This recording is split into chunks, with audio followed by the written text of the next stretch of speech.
Merci Madame la Présidente. Mon cher collègue rapporteur pour avis, mes chers collègues, nous avons quelques minutes pour vous présenter les crédits du programme 174 Énergie, Climat et Après-mine, ainsi que ceux du compte d'affectation spéciale transition énergétique. Nous avouons que c'est bien peu au regard des enjeux, mais les débats enrichiront certainement ce texte. Le projet de loi de finances pour 2020 a considérablement modifié le programme 174 avec la création de 2 nouvelles actions qui représentent près de 83% des crédits du programme, un peu plus de 2 milliards d'euros, qui ont pour but d'aider nos concitoyens à réduire leur consommation énergétique et leurs émissions de gaz à effet de serre. La première d'entre elles est l'action 2. Accompagnement de la transition énergétique, qui regroupe les crédits dédiés au chèque énergie et ceux destinés à financer la nouvelle prime d'aide à la transition énergétique qui remplacera progressivement le CITE. 2020 sera la 3e année de distribution au niveau national du chèque énergie. C'est un véritable outil de solidarité pour nos compatriotes à faible revenu, surtout pour ceux qui doivent louer les logements énergivores dans lesquels ils ne peuvent pas faire de travaux. En 2019, la valeur du chèque énergie a été revalorisée et sa distribution étendue à de nouveaux ménages. Son montant moyen actuel est de 148 €. En 2020, l'objectif du gouvernement est de le distribuer à 5,8 millions de bénéficiaires et il prévoit en conséquence un financement stable de 882 millions d'euros. En l'état, la nouvelle prime d'aide à la transition énergétique, qui remplace le CITE, s'adresse aux ménages des 4 premiers déciles. Elle leur permettra de bénéficier d'une aide financière contemporaine des travaux engagés, ce qui devrait permettre de lever l'obstacle de l'avance financière que les ménages devaient assumer dans le cadre du CITE. La prime sera fusionnée avec les aides de l'Agence nationale de l'habitat dans le cadre de ses programmes Habiter mieux. De plus, elle pourra être majorée grâce au dispositif des certificats d'économie d'énergie, ce qui permettra de réduire au final le reste à charge. Les crédits destinés au financement de la prime pour 2020 s'élèvent à 390 millions d'euros. C'est plus de 2 fois ce qu'ont reçu les ménages des 4 premiers déciles au titre du CITE en 2017, à savoir 151 millions d'euros. C'est donc un effort qui me semble bien proportionné pour la première année du dispositif. Il faut également mentionner les 60 millions d'euros transférés à l'ANA pour lui permettre de bonifier plusieurs de ses programmes qui pouvaient jusqu'ici être complétés par le CITE.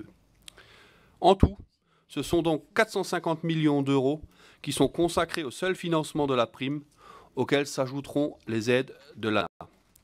Nous ajouterons enfin, à ce stade du projet, que le CITE sera prorogé d'1 année supplémentaire pour les ménages intermédiaires et que ces montants seront fondés sur des critères dépendant de l'efficience énergétique des gestes de rénovation. En 2020, la dépense fiscale du CITE sera donc environ 1,1 milliard d'euros pour les travaux effectués en 2019. Elle devrait ensuite s'établir à environ 350 millions d'euros en 2021.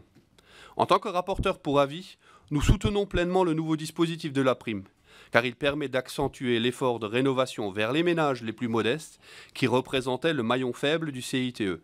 Mais face à un tel changement, les pouvoirs publics devront être attentifs aux évolutions du marché de la rénovation énergétique, car il est notre principal outil pour réduire la dépense énergétique dans le domaine de l'habitat.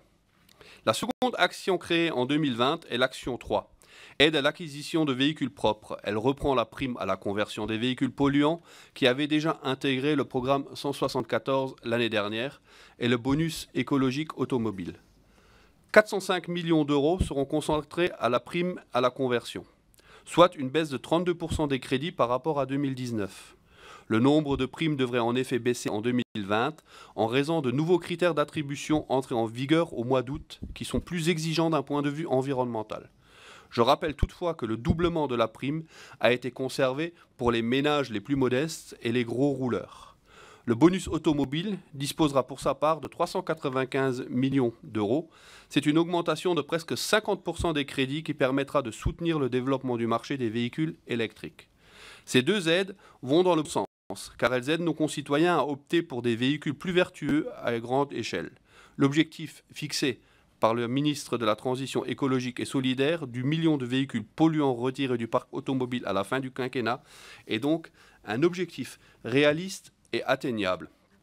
Pour continuer le versant solidaire du programme 174, nous venons au crédit de l'action 4, gestion économique et sociale de l'après-mine, qui disposera d'une enveloppe budgétaire de 340 millions d'euros pour 2020.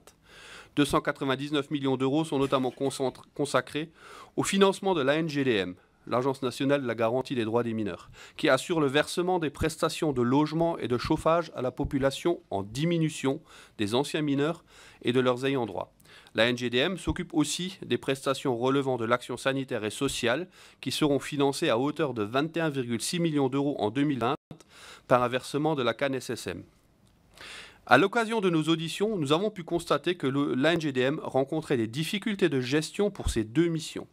Concernant les crédits du programme 174, son budget a régulièrement été raboté lors des exercices budgétaires, au point que la trésorerie de l'agence atteint désormais un niveau dangereux pour honorer ses prestations.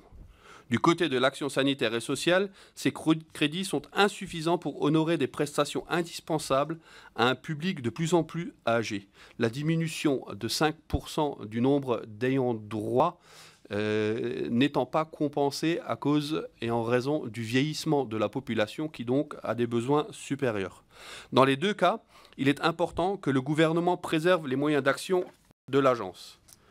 L'action 4 finance également à hauteur de 28 millions d'euros la structure de liquidation des mines de potasse d'Alsace. Ce budget est en augmentation de près de 24% en raison de la montée en puissance des travaux de confinement du site de stockage souterrain de Stocamine. Nous terminerons la présentation du programme 174 avec l'action 5, lutte contre les changements climatiques et pour la qualité de l'air, et l'action 1, politique de l'énergie. L'action 5 dispose d'un budget de 34,2 millions d'euros en très légère augmentation. Il sert principalement à financer les différents organismes chargés de la surveillance de la qualité de l'air au niveau national et régional. Ce sont des outils indispensables pour organiser notamment le déploiement des plans de protection de l'atmosphère dans nos agglomérations. Le niveau de financement reste inchangé est donc un signal positif que nous saluons, même si l'examen détaillé des crédits et de leur affectation pourrait être plus nuancé. Enfin, l'action 1, politique de l'énergie, finance à hauteur de 1,9 million d'euros différentes actions de l'État permettant de garantir les besoins des consommateurs en énergie. Elle fournit également une subvention de 2,7 millions d'euros à l'ANDRA pour ses missions de recensement des déchets nucléaires et de stockage des déchets orphelins. Enfin, elle comprend pour la première fois les engagements financiers de l'État pour accompagner les projets de reconversion des territoires d'implantation de la centrale de Fessenheim et des 4 centrales à charbon qui vont fermer. 40 millions d'autorisations d'engagement et 10 millions de crédits de paiement sont inscrits pour aider la réalisation des projets de territoire. C'est un engagement de responsabilité de l'État que nous saluons, car les changements économiques profonds que vont entraîner ces fermetures de centrales découlent directement de la politique de transition énergétique de l'État. Nous invitons donc nos collègues à consulter la seconde partie de notre rapport pour prendre connaissance de la mise en place et en œuvre de ces différents projets de territoire. Avant de rendre la parole, nous présenterons très succinctement les crédits du compte d'affectation spéciale transition énergétique qui s'élève à 6,3 milliards d'euros. 2020 verra tout d'abord la fin du remboursement de la dette que l'État avait contractée vis-à-vis d'EDF, en raison du déficit de compensation des charges de services publics entre 2009 et 2015. Ce dernier versement s'élèvera à 896 millions d'euros. 5,1 milliards d'euros seront consacrés au soutien aux énergies renouvelables électriques, soit une légère baisse de 3% par rapport à 2019, qui s'explique notamment par une évolution des prix favorables du budget de l'État.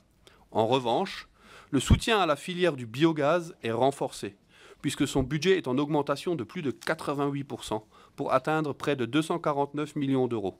C'est un effort considérable qui doit permettre d'accentuer le développement de la filière pour atteindre les objectifs de la future PPE pour cette énergie. Enfin, le compte d'affectation spéciale finance les actions relatives à l'effacement de la consommation à hauteur de 40 millions d'euros, ainsi que des dépenses relatives à la mise en place d'une ligne d'interconnexion entre la France et l'Irlande à hauteur de 20 millions d'euros. Pour conclure notre propos, nous donnons donc un avis favorable à l'adoption des crédits du programme 174 et du compte d'affectation spéciale Transition énergétique. Je vous remercie. Merci, monsieur le rapporteur pour avis. Je donne la parole maintenant